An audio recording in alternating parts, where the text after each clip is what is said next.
Alors, on va terminer avec un rouge. Je vais pas me lever, ben, ça va. Voilà. Alors, mon petit tire-bouchon fétiche.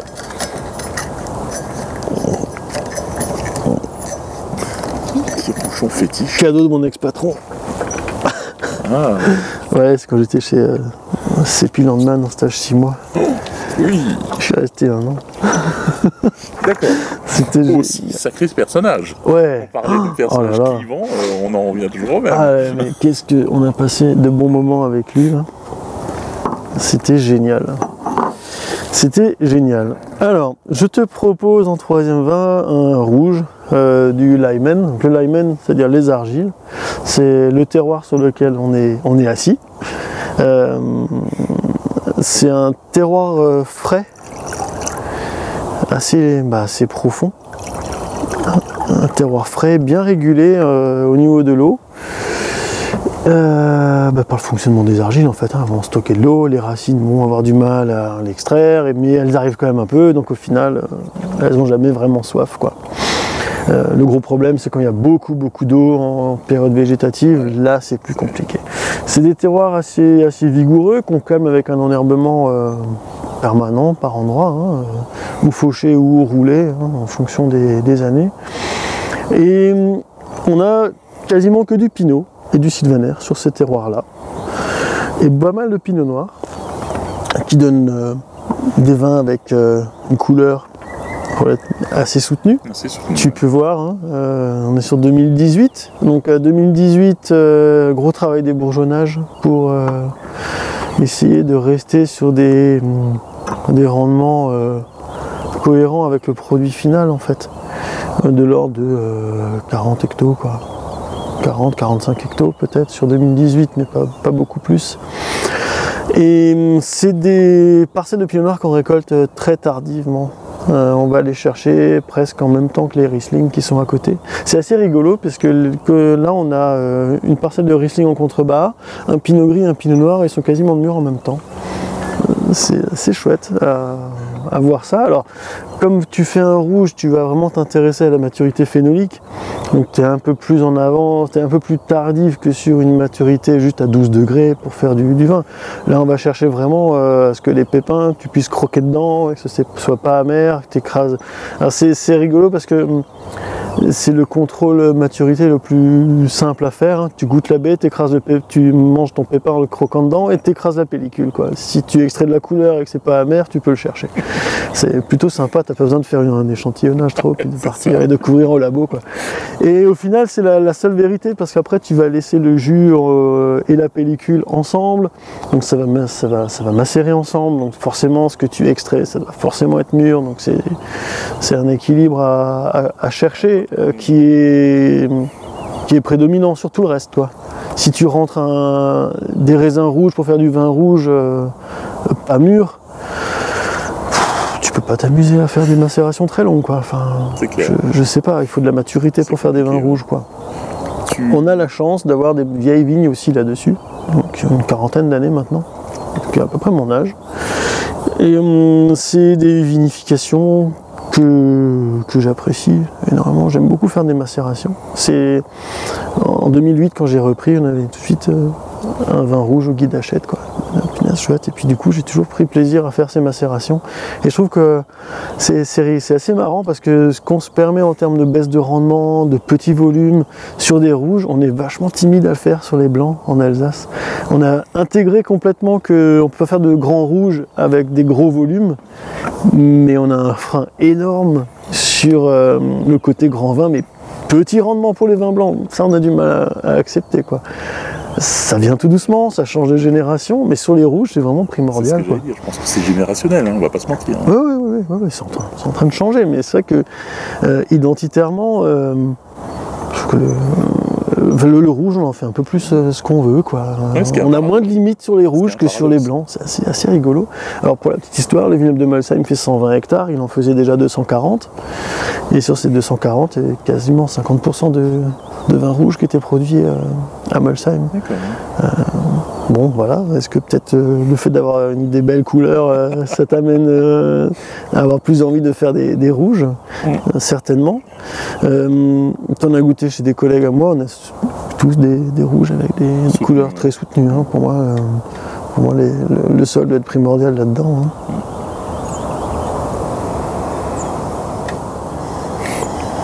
Tu égrappes l'intégralité Là, l'intégralité a été... Là, ouais. Alors, 2018, oui. 2019, moitié-moitié. 2020, j'ai rien égrappé du tout. Ça change vraiment le style, quoi. Oui, justement.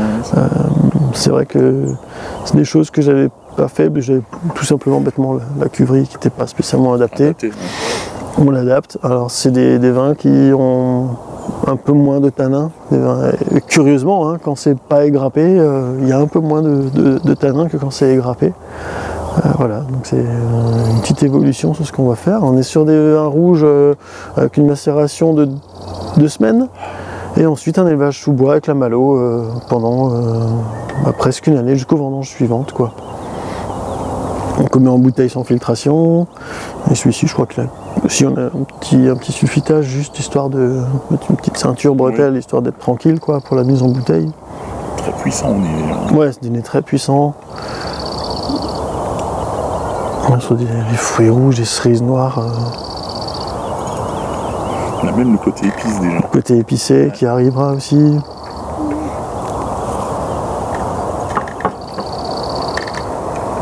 Et il passe intégralement en barrique en fait. Alors c'est pas des barriques neuves, hein. C'est des barriques de 6, 7, 8, 20, enfin des vieilles pièces, c'est plus pour le côté micro-oxygénation aussi que apporter vraiment du boisé à ce vin rouge.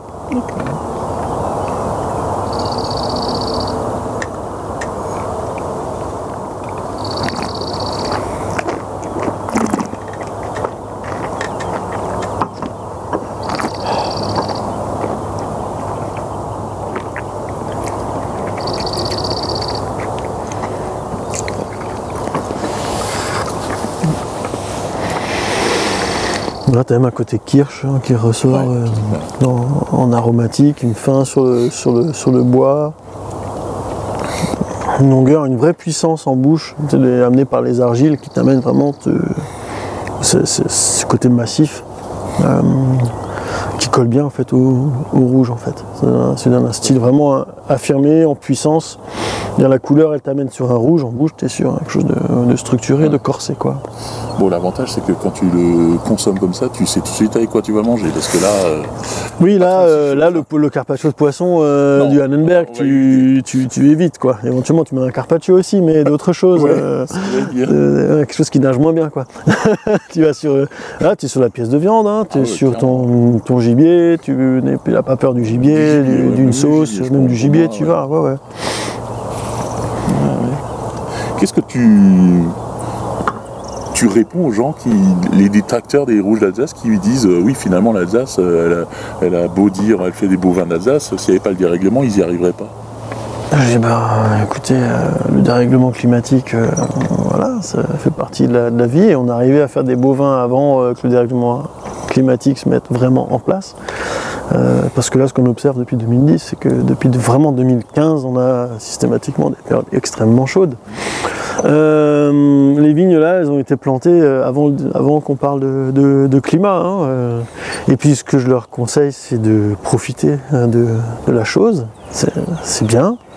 C'est aussi bien pour les rouges, je reste pour les vins rouges qu'on produit, avoir plus chaud, c'est chouette. Maintenant, pour tout l'ensemble du truc, c'est pas au top. Maintenant, le dérèglement climatique, on n'y est pour rien. Et puis voilà, on en bénéficie, on s'adapte. C'est vrai que climatiquement, moi je suis le premier, hein, je suis le premier à regretter le fait de ne pas avoir des hivers à moins 10 pendant 3 semaines ou un mois. Je suis le premier à le regretter et à en pâtir par la suite, parce que ça accélère tout le reste. Oui, parce que souvent, c'est ce que souvent les gens ont tendance à oublier, c'est que souvent ils disent ah oui, mais cette année la vigne est en avance parce que il fait chaud. Non. Il est pas en avance. C'est là où est l'erreur. C'est parce qu'en fait. Parce que moi j'ai toujours connu des étés chauds. Ouais.